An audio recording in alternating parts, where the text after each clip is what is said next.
నన్ను ఎక్కడో చూసినట్టుంది కదా, ఒక వాటర్ ట్యాంక్ ఎక్కుతా చూసుంటారు, లేకపోతే ఒక సైన్స్ వేర్కి వెళ్ళి నాకు ఇంగ్లీష్ రాదు చూసుంటారు కదా. నేను అదే అనమాట, first time long length video చేస్తున్నాను. లాంగ్ లెంత్ అంటే ఏదో ఇంత లెంత్ ఉండదు, జస్ట్ 8 మినిట్స్ లోపే ఉంటుంది. వీడియో కంప్లీట్గా చూడండి, మీకు ఖచ్చితంగా నచ్చదు. ఒకవేళ టైం లేకపోతే మళ్ళీ వచ్చి చూడండి వీడియోని, అంతేగాని స్కిప్ చేసి మాత్రం చూడబాకండి. అలా వీడియోస్ పెట్టాలని ఛానల్ నుంచి అనుకుంటున్నాను, కాకపోతే ఎందుకు పెట్టట్లేదంటే దానికి కూడా ఒక రీజన్ ఉంది. ఇది ఇక్కడ చూస్తున్నారా, ఇది ఎవడబ్బా సబ్సిడీలో వచ్చిన గ్యాస్ సిలిండర్ లాగా ఉన్నాడు అనుకుంటున్నావా? ఆ గ్యాస్ సిలిండర్ని నేనే. ఫస్ట్ కాన్ఫిడెన్స్ ఉండేది కాదు వీడియోస్ చేయడానికి, అందుకే ఇన్ని రోజులు అయితే డిలే అయింది యూట్యూబ్లో వీడియోస్ పెట్టడానికి. Never too late. మళ్ళీ ఇలా సన్నగా అవ్వడానికి కారణం ఏంటంటే యూట్యూబ్లో వీడియోస్ చేయడానికి అయితే కాదు, నాకు నేనే నచ్చలేదనమాట, అందుకే ఇలా అయ్యాను. అసలు ఇదంతా ఎక్కడ స్టార్ట్ అయిందంటే, నేను బీటెక్ సెకండ్ ఇయర్లో ఉన్నప్పుడు ఇలాగే ఉండేవాడిని. అప్పుడు కూడా చూడండి ఈ పిక్, యాజ్ యూజువల్ సన్నగా ఇలాగే ఉండేవాడిని. లాక్డౌన్ అయితే స్టార్ట్ అయిందనమాట. లాక్డౌన్ దెబ్బేసింది, తినడం పడుకోవడం మళ్ళీ లేవడం, తినడం పడుకోవడం లేవడం, అలా లావ్ అయ్యాను అనమాట. సన్నగా అవ్వాలి, జిమ్ స్టార్ట్ చేయాలి, డైటింగ్ స్టార్ట్ చేయాలనుకుంటా అనమాట. సన్నగా అవడానికి స్టార్ట్ చేసిన ప్రతిసారి రెండో రోజు మా అమ్మ, ఉరి కళ్ళు లోపలికి వెళ్ళిపోయాయిరా, ఏంద్ర అటు పీక్కుపోయింది ఏంద్ర ఫేస్ అని అంటది అనమాట. సడన్గా నేనేమనుకుంటాను, ఓడి అమ్మ బడవా నిజంగానే సన్నగా అయిపోయినట్టున్నా అని చెప్పి ఇంకొంచెం ఎక్కువ తినేవాడిని. 2 కేజీలు తగ్గాలని స్టార్ట్ చేసి నేను 10 కేజీలు పెరగడం స్టార్ట్ చేశాను అనమాట. అందుకే అలా అయ్యా డ్రమ్ములాగా. దెబ్బకి షర్ట్లు ఏం పట్టట్లేదు, ఫుల్ టైట్ అయిపోయాయి అనమాట షర్ట్లు మొత్తం. ఇంకప్పుడు ఎందువల్ల అబ్బా సడన్గా స్టార్ట్ చేసింది, మా అన్న పెళ్ళి వచ్చింది కోవిడ్ అయిపోగానే. దాంతోపాటు వరుసకి దేవుడిచ్చిన మామయ్య అవుతారు నాకు, ఎట మామయ్య అవుతారో నాకు కానీ తెలియదు. పెళ్లి కార్డు చేయడానికి ఆయన కూడా వచ్చాడనమాట. వచ్చి ఫస్ట్ నేను కూర్చొని ఉన్నా, అరే లావైనట్టున్నావురా అని అన్నాడు. సర్లే నిజంగానే అయ్యాం కదా, సొక్కాలు కూడా పట్టలేదు, నేను కూడా లైట్ తీసుకున్నా, కామ్గున్నా. మళ్ళీ రెండోసారి అన్నాడు, అరే బాగా లావైనవురా అని అన్నాడు. సరే ఓర్చుకున్నా, కంట్రోల్ అని చెప్పి. ఇంక మళ్ళీ మూడోసారి అన్నాడు, బాగా లావ్ అయిపోయినవురా అని అన్నాడు. అసలు లేచింది, టెంపర్ లేచింది, వెళ్దాం కొడదామని లేదు అనుకున్న లోపల మా పెదమ్మ నా సాయి చూసి సరేలే అని చెప్పి నేను కంట్రోల్ చేసుకొని కామ్గా అయిపోయాను. సరే ఇంకా వదిలేసాను, పెళ్ళికి వెళ్ళాను అనమాట. ఇంకా పెళ్లిలో ఆయన అన్న మాటకి ఇంకా ఆ రోజు నుంచి లావ్ అయిపోయానని చెప్పి అదొక ఇన్సెక్యూరిటీ ఫీల్. మా అమ్మ సామాన్లు ఏమన్నా ఇంట్లో తీసుకురామని చెప్పిన బయటికి వెళ్ళినప్పుడు కూడా ఇలా షర్ట్ ఇలా ముందరకు అనుకుంటా, ఇవి ఎంత పెద్దవి అయిపోయాయి, పొట్ట ఎంత పెద్దది అయిపోయింది, సైడ్ ఎంత పెద్దవి అయిపోయాయి, ఇంక ఇలా అనుకుంటా ఇన్సెక్యూరిటీ ఫీల్ అనమాట. ఒకవేళ ఈ వీడియో కానీ మా మామయ్య గారు కానీ చూస్తే ఏడ్చుకున్నాళ్ళే. ఆ తర్వాత అన్కంఫర్టబుల్గా ఫీల్ అయ్యా. పెళ్ళి ఇంకా నా వల్ల కాలేదు, ఇంకా ఎలాగైనా సరే ఏదో ఒకటి స్టార్ట్ చేయాలని చెప్పేసి ఫిక్స్ అయిపోయాను. జిమ్ చేద్దాం అనుకున్నా, డైటింగ్ చేద్దాం అని చెప్పి ఫిక్స్ అయిపోయా. డైటింగ్ గురించి నాకు తెలియదు, జస్ట్ జిమ్ చేద్దాం అనుకుని ఫిక్స్ అయిపోయా, లవ్ తగ్గాలని.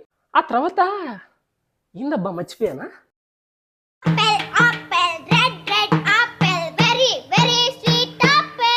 అది కాదు, అదే నా తమ్ముడు అనమాట. తమ్ముడు పేరు వచ్చేసి కజిన్ బ్రదర్ అవుతాడు నాకు. వాడి పేరు వచ్చి మనోహరు, నేను ముద్దుగా కొమరం భీమ్ అని పిలుచుకుంటాను. వానితో వెళ్ళి సింపుల్గా అన్నాను అనమాట, అరే వెయిట్ తగ్గలరా అన్న, ఏంలే రేపు ఉదయం జిమ్కి వచ్చే అన్నాడు. ఒక జిమ్కి అయితే తీసుకెళ్ళిపోయాడు. ఆ జిమ్ ఎట్టుంది తెలుసా, అబ్బో అరుంధతి కోట ఉన్నట్టు ఉంటుంది అనమాట. ఏముండదు, ఎక్విప్మెంట్ సగం ఉంటుంది. కానీ అక్కడికి వెళ్ళాము, నాకు తెలియదు ఏందబ్బా జిమ్ ఎట్టుందని చెప్పి మనసులో అయితే ఒక ఫీల్ ఉంది, ఏదైనా చేస్తే మంచిగా చేయాలి కదా అని. వాడు ఎందుకు అక్కడికే తీసుకెళ్ళాడు. పెద్ద మనీ కూడా ఎక్కువ ఏం లేదు, ఇయర్లీ 2000 తీసుకున్నారు అంతే. అక్కడ మెంబర్షిప్ కూడా జాయిన్ అయిపోయాము. అర్థం కాదు వీడేందబ్బా ఈ జిమ్ తీసుకొచ్చాడా అని చెప్పేసి. అక్కడ చూస్తే మనుషులు లేదు, పాడు లేడు, ఒక ట్రైనర్ లేడు, ఏమీ లేడు. ఏమన్నా ఇంట్రెస్ట్గా చేసుకుందాం అని అంటే ఏందా ఇది ఇట్టుందని అడిగాను.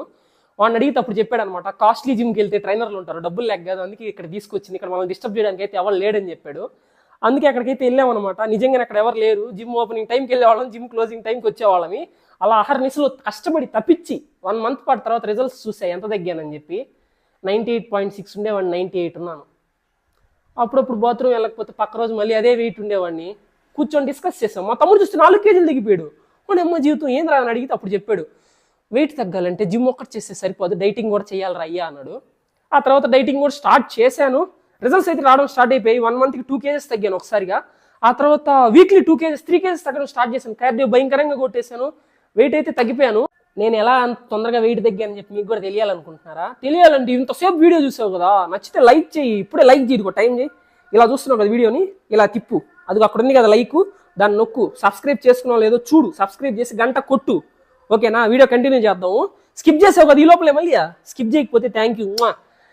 ఇప్పుడు వీడియోని అయితే కంటిన్యూ చేద్దాము. ఎక్కడ మర్చిపోయానబ్బా, బనానా యాపిల్. ఏంద్రీ ఇది, ఎన్నిసార్లు వస్తుంది ఈ బనానా యాపిల్? లైక్ చేశారు కదా, థ్యాంక్ యూ. సబ్స్క్రైబ్ చేసావా, థ్యాంక్ యూ. ఇంకా మ్యాటర్లోకి వస్తే, diet diet is a very important part. English ఏంట్రా?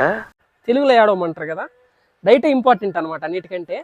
పచ్చి కూరగాయలు తినండి అని చెప్పి నేనైతే చెప్పను, ఏం తిన్నా కరెక్ట్గా తినాలన్నమాట, అది మ్యాటరు. క్యాలరీస్ అంటే ఎనర్జీ. ఎన్ని ఎందుకు బాగానే చేసుకుంటున్నావు కదా. ఎట్లా చెప్పాలా, వీటన్నిటికి ఇంకో పాటు చేస్తలే. తగ్గిపోయాను అనమాట. తగ్గిపోయిన తర్వాత ఏం జరిగింది, గడ్డం లేదు. చూడండి ఆ ఫోటోలో, ఒక ఇంటికి ఉండేది కదా ముఖం మీద ఐబ్రోస్ తప్ప. మరి ఏందబ్బా ఇట్లా మనిషి అనమాట, ఆశాజీవి, తప్పదు. వెయిట్ తగ్గాలనుకున్నాను, తగ్గిపోయాను. ఇప్పుడు గడ్డం కావాలనిపిస్తుంది నాకు. ఎలా? వెయిట్ అంటే ఎక్సర్సైజ్ చేసి తగ్గిపోతాం, గడ్డం అంటే జెనెటిక్స్లో ఉండాలా. జెనెటిక్స్ని తిరగరాసామన్నమాట మనం. ఏం చేసామంటే ఒక అస్త్రం వాడాము. ప్రమోషన్ అయితే కాదు, ఇది మన ఓన్ వీడియోని. ఎందుకంటే నాకు ఎవరు ప్రమోషన్స్ చేయమని చెప్పి డబ్బులు కూడా ఇవ్వట్లేదు.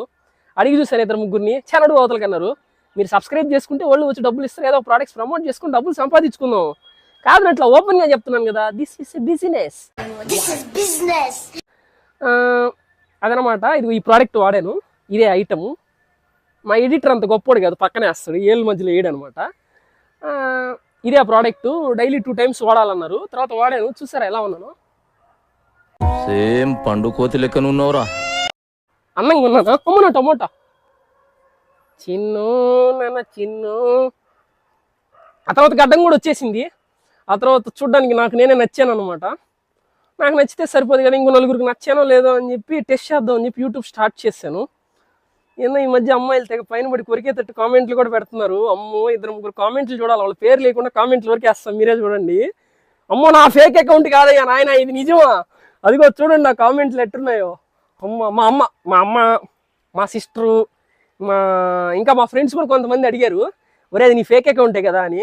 కాదయ్యా నాయన, నిజంగానే అమ్మాయిలే పెడుతున్నారా, నాకే అర్థం కావట్లా, నాకు కూడా ఇటు వస్తాయి కామెంట్లు అని చెప్పి ఫీల్ అయ్యాను. ఆ గడ్డం ఎలా వచ్చింది, అసలు ఐటెం ఎలా వాడాను, ఇంత సన్నగా ఎలా అయ్యాను, క్రిస్టల్ క్లియర్గా వీడియో చేస్తాను. ఇప్పటికే ఈ వీడియో అయితే పిచ్చబోరు కొట్టించేస్తుంటాను. ఈ వీడియో కానీ నచ్చినట్టయితే please do like, share and subscribe. ఉంటా, బాయ్.